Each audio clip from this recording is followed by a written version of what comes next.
Sənə bir neçə nəsihətim var. Onları qəlbində saxla. Rəbbini bil və onu tanı.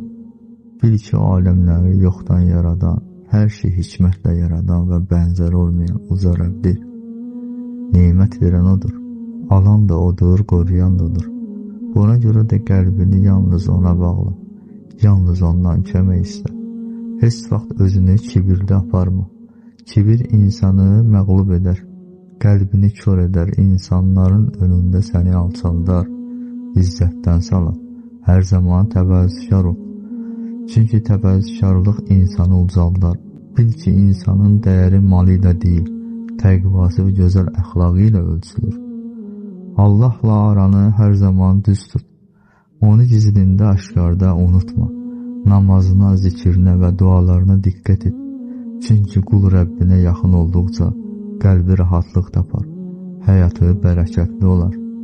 İnsanlara qarşı güləriz ol, gözəl davran, insanlara yaxşılıq et. Çünki yaxşılıq qəlbləri birləşdirər. Lakin Allahın dinində heç vaxt taviz vermə.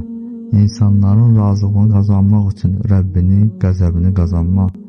İnsanlardan çox şey gözləmə oğul. Çünki qəlbini insanlara bağlayan tez-tez məyus olar. Ümidini Allaha bağla. Çünki heç vaxt qulunu tək qoymaz o. Hər işində Allahı xatırla və onu tanı, çətinlikdə də, rahatlıqda da. Ona yönəl, onu bil ki, kim Allaha sığınarsa Allah ona kifayət edər. Oğul, heç kəsi yaradana Allaha tay tutma. Bütün güc və qüdrətin yalnız ondan gəldiyini unutma. Ona təvəkkül et və ondan qorx.